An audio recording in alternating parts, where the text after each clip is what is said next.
اے چادر میں لپٹنے والے، اٹھو، اب خبردار کرنے لگو اور اپنے پروردگار کی بڑائی بیان کرو، اور اپنے کپڑے پاک رکھو اور شرک کی گندگی سے تو الگ ہی رہو، اور اس نیت سے احسان نہ کرو کہ اس سے زیادہ کے خواہاں ہو، اور اپنے پروردگار کی خاطر صبر کرتے رہو،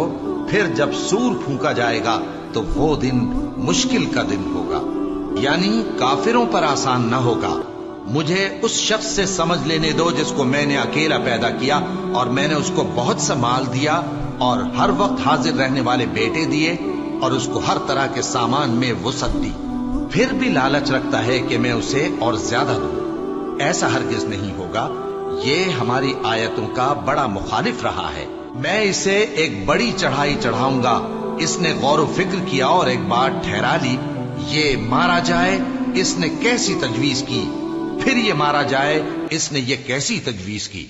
پھر اس نے نگاہ کی، پھر تیوری چڑھائی اور منہ بگاڑا، پھر پیٹ پھیر کر چلا اور تکبر کیا، پھر کہنے لگا یہ تو جادو ہے جو پہلے لوگوں سے برابر ہوتا آیا ہے، پھر بولا یہ اللہ کا کلام نہیں بلکہ بشر کا کلام ہے، میں ان قریب اس کو سقر میں داخل کروں گا۔